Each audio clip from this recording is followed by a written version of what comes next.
Hello student. मैं science हरमशहर channel परिवार में आपका स्वागत है। तो देखिए, आज मैं इस वीडियो के माध्यम से आपको कक्षा 10 की न्यू एनसीईआरटी बुक गणित की प्रश्नावली क्लियर है, जिसका नाम है सांख्यिकी। तो इसी प्रश्नावली की एक्सरसाइज है 13.1। उस 13.1 प्रश्नावली में है आपका माध्य। माध्य को 3 विधियों से निकाला जाता है: प्रत्यक्ष विधि, कल्पित माध्य विधि और पग विचलन विधि। आज मैं आपको इस वीडियो के माध्यम से माध्य निकालना सिखाऊंगा। बोर्ड की एग्जाम में माध्य से संबंधित 1 नंबर का क्वेश्चन कैसे बन के आएगा। अगर 1 नंबर का नहीं आएगा तो बड़ा नंबर का क्वेश्चन किस प्रकार से बन के आएगा, वो मैं आपको ऐसे वीडियो में सिखाने वाला हूं। ठीक है ना। तो वीडियो में शुरू से एंड तक बने रहना। आज आप माध्य से संबंधित सब कुछ सीख जाओगे। ठीक है ना। मैं आपको तीनों विधियों से माध्य निकालना बताऊंगा। ठीक है ना। और एक विधि और है, तो उस विधि से अगर बोर्ड के एग्जाम में सवाल आएगा तो उस विधि से 1 नंबर का क्वेश्चन ही आएगा। ठीक है ना। तो वीडियो स्टार्ट करने से पहले अगर आप में से कोई ऐसा स्टूडेंट है जो इस चैनल पर पहली बार आया है, नया है, तो चैनल को सब्सक्राइब कर लेना और बेल आइकन का बटन प्रेस कर लेना, ताकि मेरी प्रत्येक वीडियो का नोटिफिकेशन आपके पास समय समय पर पहुंचता रहे। ठीक है ना। और रोजाना आपको रेगुलरिटी बना करके आपको रोजाना पढ़ना है, जिससे आपका अच्छा प्रदर्शन हो गणित और विज्ञान के अंदर। इस चैनल पर गणित और विज्ञान का कोर्स पढ़ाया जा रहा है, वो भी बिल्कुल फ्री में। ठीक है ना। और बहुत शानदार तरीके से पढ़ाया जा रहा है। अगर आप इस चैनल पहली बार आए हैं तो वीडियो को शुरू से एंड तक देखना, तब आपको खुद ही विश्वास हो जाएगा कि मेरा पढ़ाने का तरीका और टीचरों का पढ़ाने का तरीका कैसा है। ठीक है ना।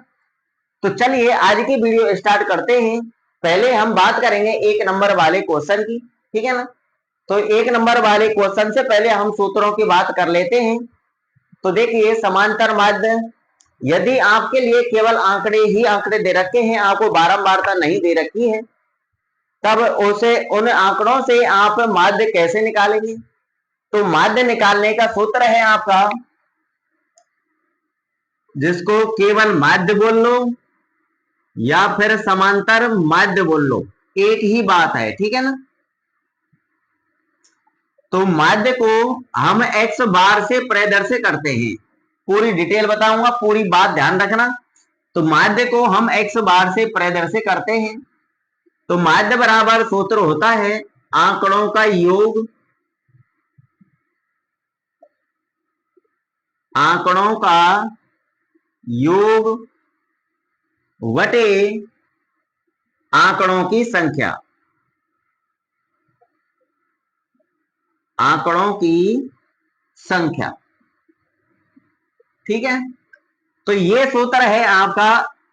तो ये सूत्र आपको सबसे पहले याद होना चाहिए, क्योंकि अगर बोर्ड के एग्जाम में 1 नंबर वाला क्वेश्चन आएगा तो आप इस सूत्र से सॉल्व करेंगे।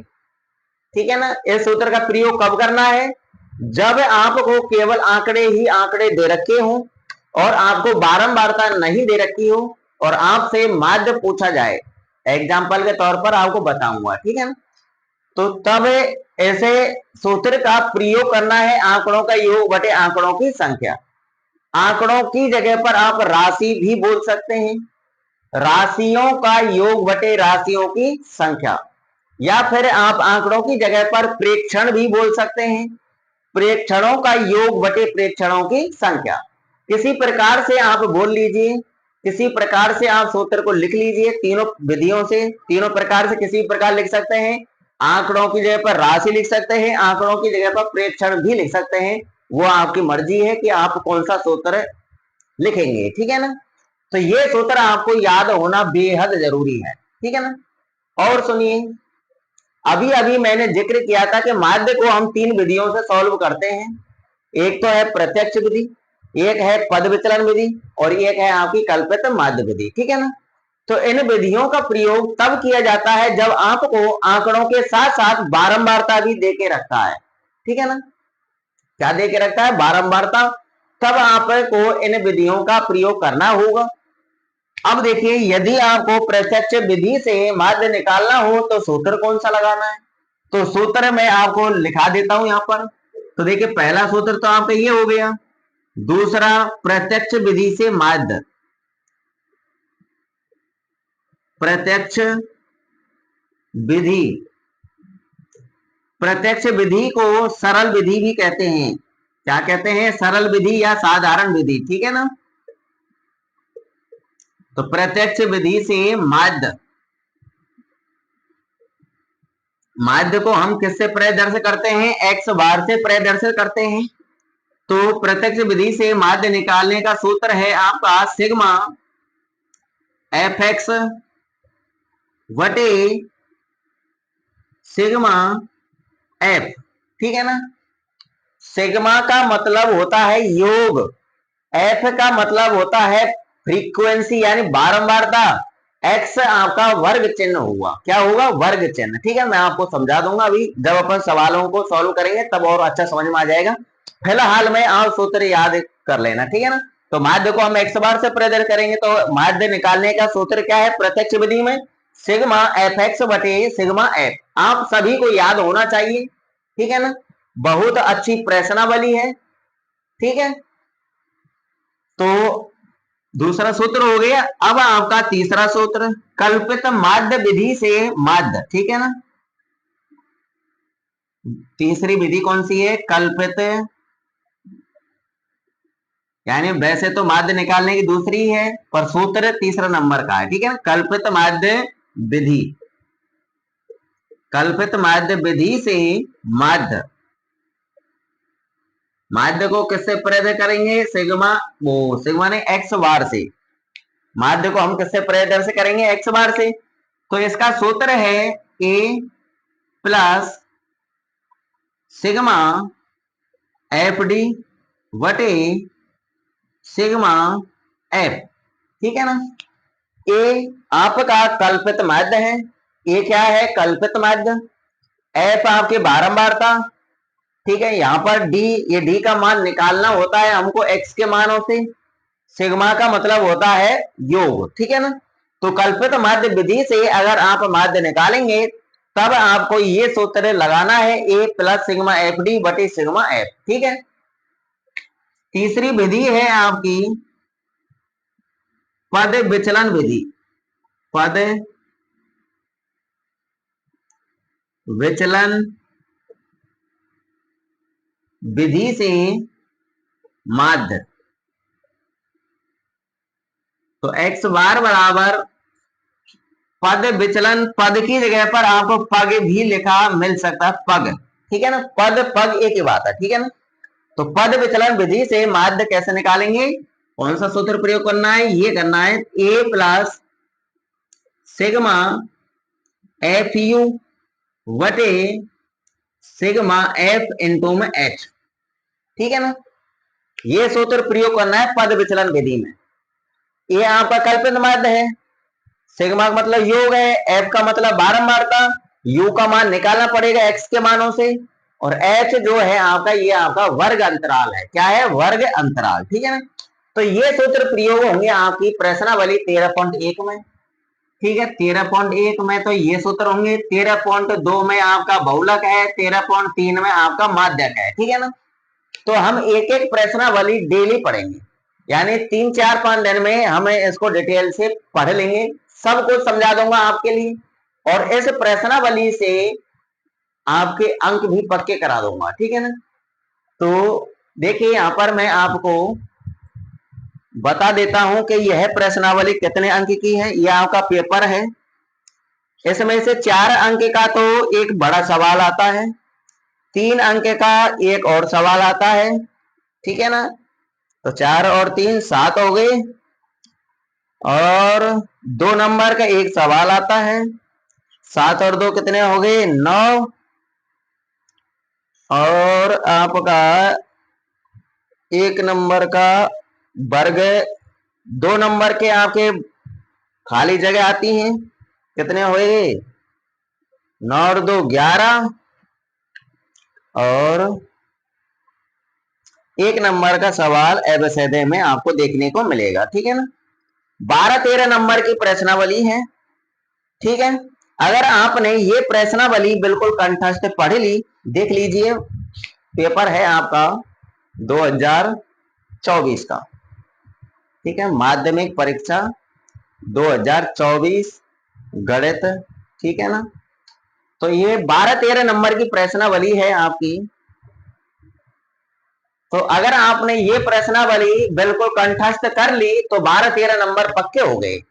पास होना बहुत आसान है गणित के अंदर, परंतु पास होने के लिए थोड़ी पढ़ते हैं, कुछ अच्छा करने के लिए पढ़ते हैं, कुछ करने के लिए पढ़ते हैं, ठीक है ना। तो ये आपके सूत्र हो गए, इन सूत्रों को आप याद कर लेना, ठीक है ना। आप स्क्रीनशॉट ले सकते हैं। अब हम बढ़ते हैं नेक्स्ट की तरफ, क्वेश्चनों की तरफ बढ़ते हैं, ठीक है ना, कि 1 नंबर का क्वेश्चन एग्जाम में कैसे आएगा।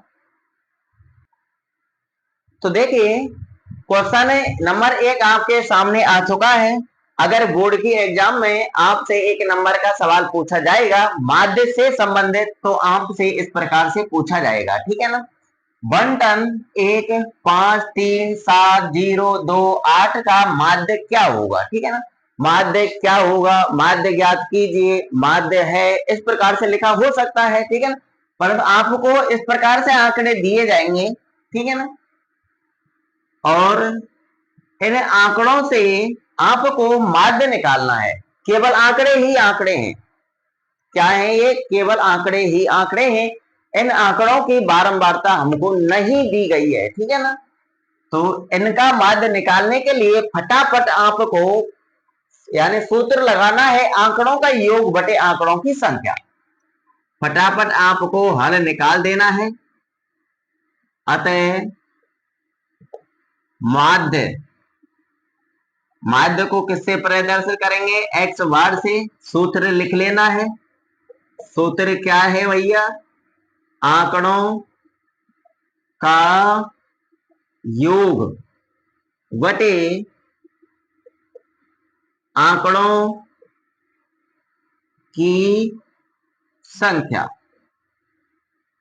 आपको मैं उसी हिसाब से लेकर के चल रहा हूं जिस हिसाब से बोर्ड के एग्जाम में क्वेश्चन आते हैं, ठीक है। सब कुछ क्लियर करके चल रहा हूं, इसलिए डेली पढ़ा करो आप। तो देखिए माध्य बराबर आंकड़ों के योग बटे आंकड़ों की संख्या, लिख लिया सूत्र।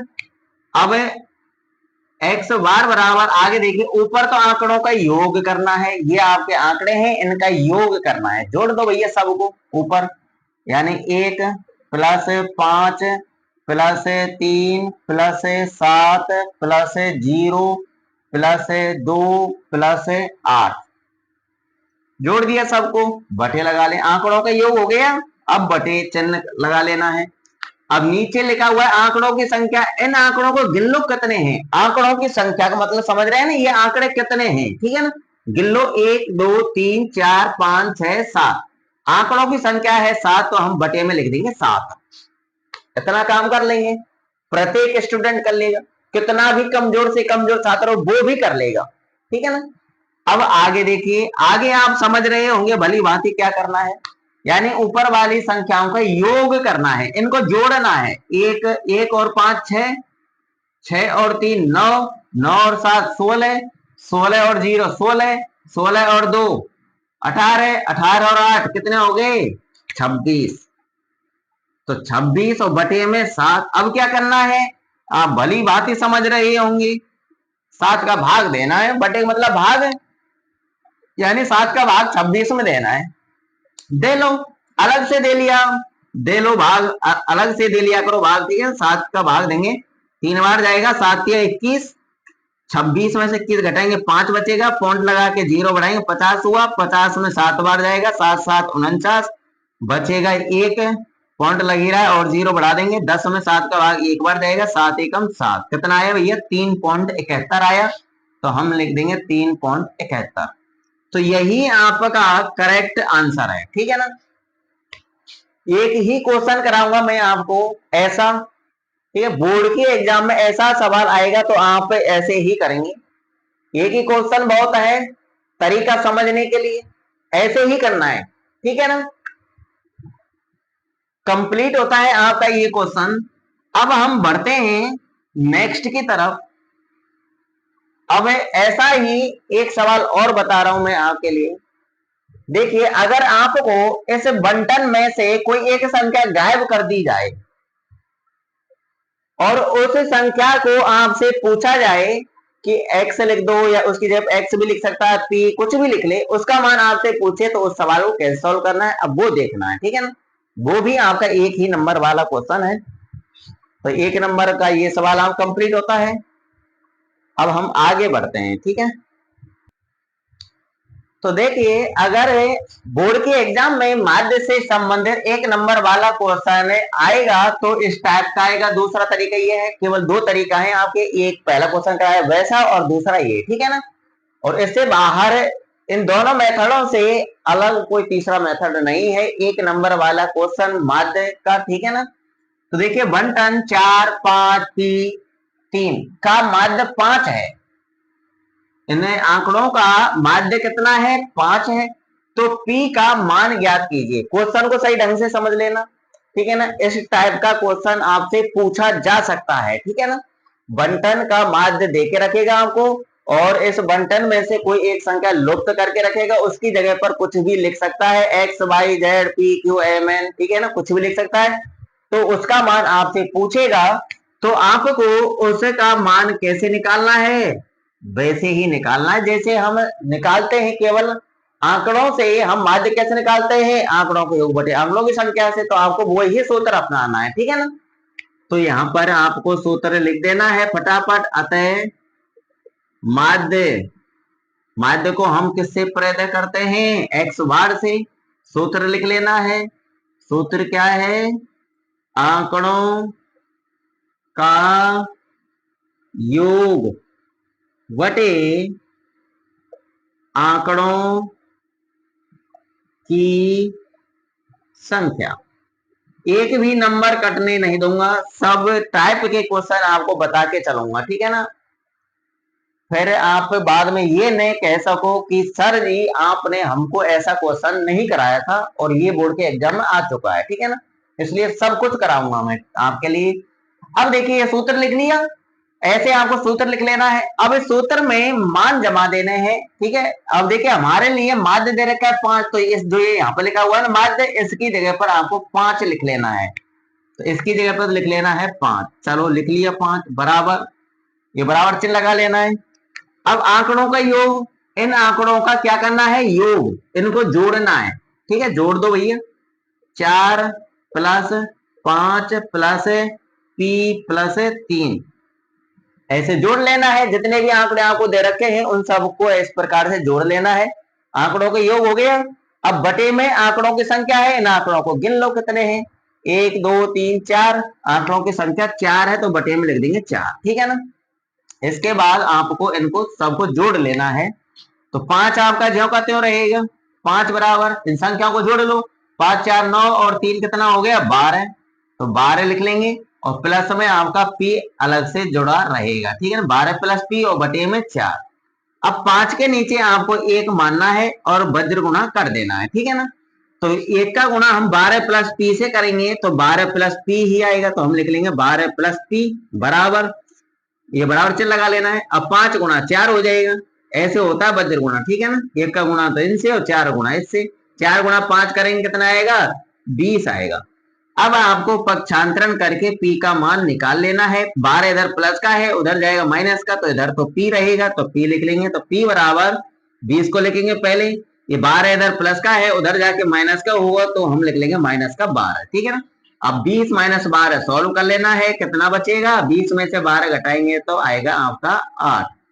तो P का मान आपका आ चुका है 8, और यही आपका करेक्ट आंसर है। ठीक है ना, तो ऐसे हिसाब से आपको क्वेश्चन को सॉल्व कर लेना है और आपका करेक्ट ही आंसर निकल करके आएगा। ठीक है ना, तो कंप्लीट होता है क्वेश्चन नंबर 2। अब हम बढ़ते हैं नेक्स्ट क्वेश्चनों की तरफ। अब प्रश्नावली की तरफ गमन करते हैं।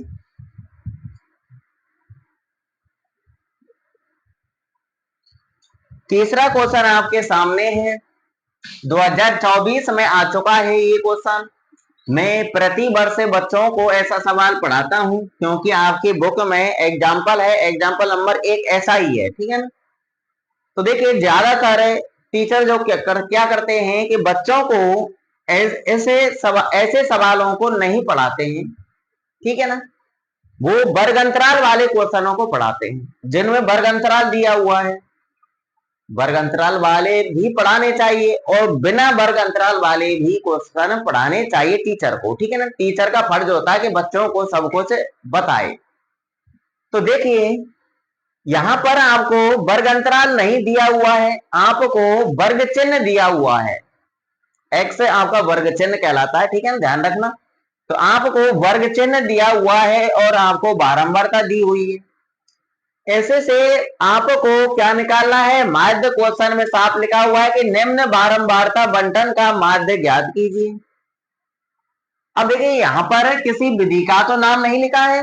माध्य हम 3 विधियों से निकालते हैं, प्रत्यक्ष विधि से। कब? जब हमको बारंबारता दी हुई हो तब, ठीक है ना। अगर बारंबारता नहीं दी हो तब हम माध्य केवल एक विधि से निकालते हैं, आंकड़ों को योग बटे आंकड़ों की संख्या से, ठीक है ना। अगर आपको बारंबारता दी हो तो हम माध्य 3 विधियों से निकालते हैं, प्रत्यक्ष विधि, कल्पित माध्य विधि और पद विचलन विधि, ठीक है। इन तीनों विधियों में से सबसे सरल विधि है आपकी प्रत्यक्ष विधि, जिसको हम साधारण विधि या सरल विधि भी कहते हैं। यहाँ पर किसी विधि का नाम नहीं लिखा है, तो आपको प्रत्यक्ष विधि का ही प्रयोग करना है जब तक आप से किसी विधि का नाम न लिया जाए। अगर क्वेश्चन में जिक्र कर रहा है कि कल्पित माध्य विधि से ज्ञात कीजिए या पद विचलन विधि से ज्ञात कीजिए या प्रत्यक्ष विधि से ज्ञात कीजिए, तब तो आपको उसी विधि से करना है।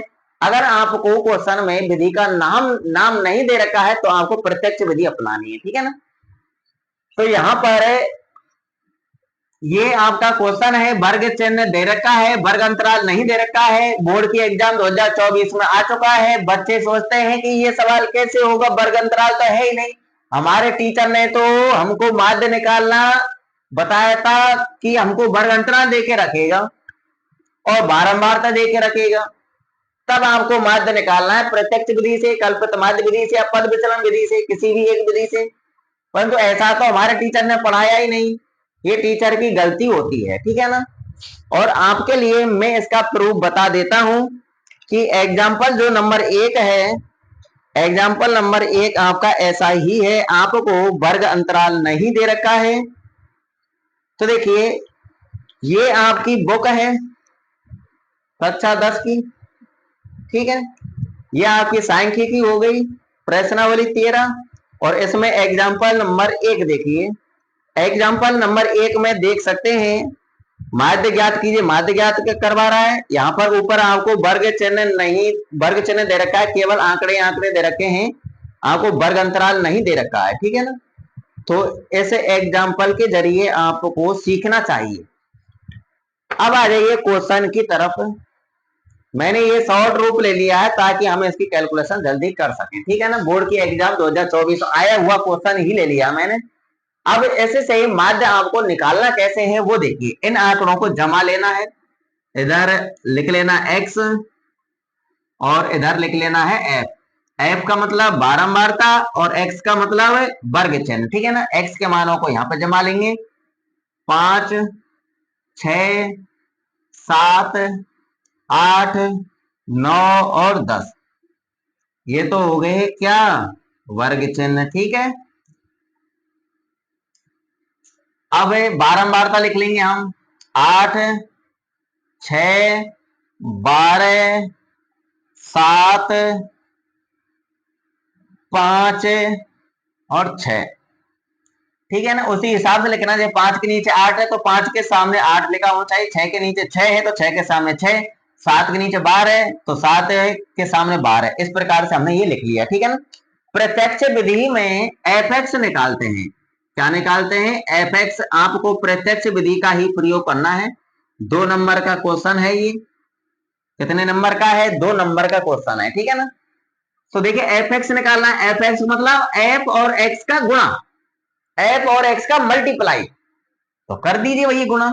5 का गुणा 8 से कर लेना है। अगर आपको वर्ग अंतराल दे के रखता है तब भी तो एक्स का मान निकालते हैं, वर्ग चिन्ह निकालते हैं नहीं निकालते हैं, निकालते हैं। तो देखो 5 गुणा 8 करेंगे 55 40 हो गया।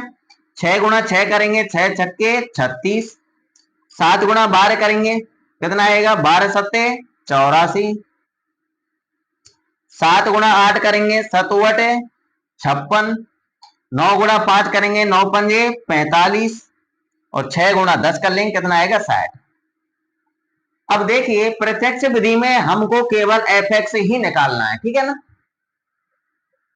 अब देखिए आपको सूत्र लगा लेना है, अतः सूत्र में पहले क्यों लिख रहा हूं, कुछ समझाने के लिए, ठीक है ना। तो देखिए माध्य को हम एक्स बार से प्रदर्शित करते हैं, तो प्रत्यक्ष विधि का सूत्र है आपका सिग्मा एफ एक्स वटे सिग्मा एफ, ठीक है ना। तो देखिए सिग्मा का मतलब होता है योग और एफ का मतलब बारंबारता और एक्स का मतलब वर्ग चिन्ह, तो एफ एक्स का गुणनफल का योग, इसका मतलब क्या है, सिग्मा एफ एक्स मतलब एफ एक्स के गुणनफल का योग, तो ये एफ एक्स का गुणनफल है तो इसका योग नीचे करना पड़ेगा, ठीक है। सिग्मा एफ एक्स निकालना है, सिग्मा एफ का मतलब बारंबारता का योग, या आपके बारंबारता है तो बारंबारता का भी योग करना है, यानी इसका भी योग चाहिए और इसका भी योग चाहिए, बारंबारता का योग निकालना है और सिग्मा एफ एक्स यानी एफ एक्स के गुणनफल का योग, सिग्मा एफ एक्स निकाल लेते हैं। चलिए पहले तो सिग्मा एफ एक्स जोड़ने हैं ये सभी, तो देखिए 0 और 6 जोड़ेंगे 6 ही आएगा, 6 और 4 जोड़ेंगे 10 आएगा, 10 और 6 जोड़ेंगे 16 आएगा, 16 और 5 जोड़ेंगे 21 आएगा, 21 और 0 जोड़ेंगे तो 21 ही आएगा। तो 21 का 1 का और हासिल लगेगी 2, हासिल को पहले जोड़ लो कहीं पीछे भूल जाए, तो ये 4 और 2 हासिल के कितने हो गए 6, 6 और 3 9, 9 और 8 17, 17 और 5 22, 22 और 4 26, 26 और 6 कितने हो गए 32, तो 32 लिख लेते हैं। सिग्मा एफ एक्स का मान आया 321। अब हमको सिग्मा एफ निकालना है, क्या निकालना है, सिग्मा एफ निकाल लेते हैं, जोड़ लेंगे 8 और 6 14, 14 और 12 कितने हो गए 26, 26 और 7 कितने हो गए 33, 33 और 5 कितने हो गए 38, 38 और 6 कितने हो गए 44, तो योग आया इसका 44, कितना आया 44, सिग्मा एफ का मान आया 44। अब इन मानों को सूत्र में जमा देना है, ठीक है ना। तो देखिए एक्स बार बराबर सिग्मा एफ एक्स की जगह पर सिग्मा एफ एक्स का मान लिख देंगे 321 वटे सिग्मा एफ की जगह पर सिग्मा एफ का मान लिख देंगे 44। एक बार फिर से काउंट कर लेता हूं, 8 और 6 14 और 12 26 और 7 33 38 और 6 44, सही है। 6 और 4 10 है, 10 21 के एक हासिल 2, 6 और 3 9 और 8 17 और 5 22 और 4 26 और 6 32, सही है, ठीक है ना। अब 44 का भाग देना है 321 में, अब 44 का पहाड़ा ही नहीं जानते, भाग कैसे देंगे, भाग देना पड़ेगा आपको, और आ जाइए आपको बड़ी संख्या का भाग देना सिखा देता हूं, ठीक है ना।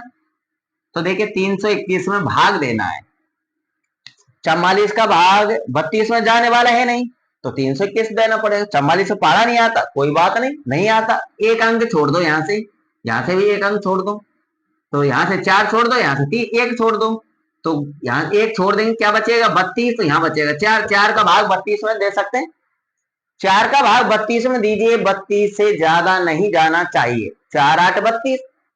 अब देखिए यहाँ पे है 1, यहाँ पे छोड़ा है, यहाँ पे छोड़ा 4, यहाँ पे छोड़ा है 1, तो अगर 8 बार लेंगे तो 8 चौका 32, ये तो 320 आ रहा है, अगर 40 होता तो 320 आता, यहाँ तो 4 है, 320 से तो बहुत ज्यादा आएगा, 321 से भी ज्यादा आएगा, इसलिए 8 से 1 कम कर लो, तो 8 से 1 कम का मतलब 7 बार, तो 44 गुणा 7 करके देख लो अलग से, तो 44 गुणा 7 कर लेते हैं, तो देखिए 7 चौक 28 का 8 का हासिल आएगी 2, और 7 चौक 28 और 2 30, कितनी बार जाएगा 7 बार जाएगा, तो हम 7 यहाँ लिख देंगे, 308 यहाँ लिख देंगे, 121 में से 308 घटा लो, तो 11 में से 8 घटाएंगे कितने बचेंगे 3, यहाँ पे 1 कम हो जाएगा 13 बचेगा, ठीक है ना।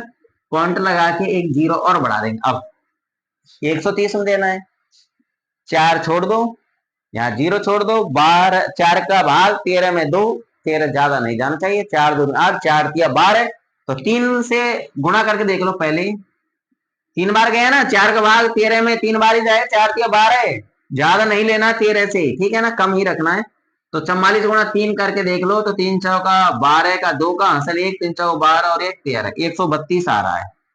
कितना आ रहा है? 132। कितनी बार लेना चाहिए? 2 बार।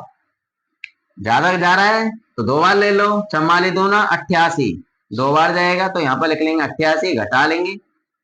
10 में 60 घटाएंगे 2, यहाँ एक कम हो जाएगा। 12 में 60 घटाएंगे 4, 42 बचेगा। कौन लगी रहा? 0 बढ़ा दो।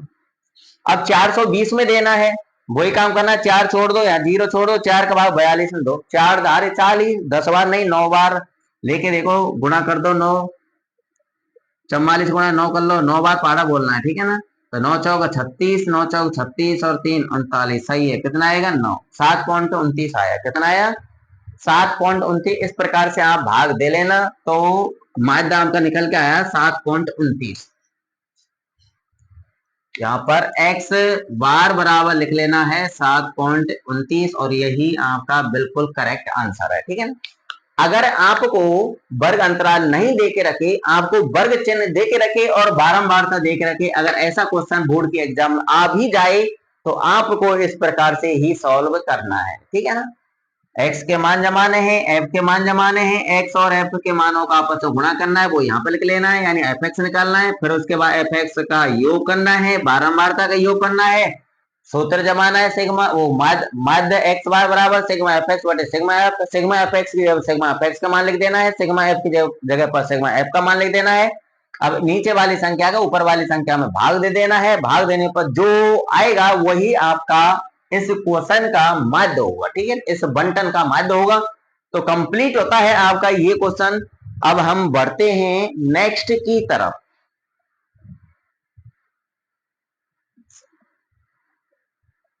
चलो इतने ही काफी है, आप इन्हीं सवालों का रिवीजन कर लेना। अब मैं नेक्स्ट वीडियो में वर्ग अंतराल वाले क्वेश्चनों को लेकर के आ रहा हूँ, ठीक है ना। आज के लिए इतना ही काफी है। कुछ वर्क आ चुका है, इसलिए मैं उस वर्क को करूंगा पहले।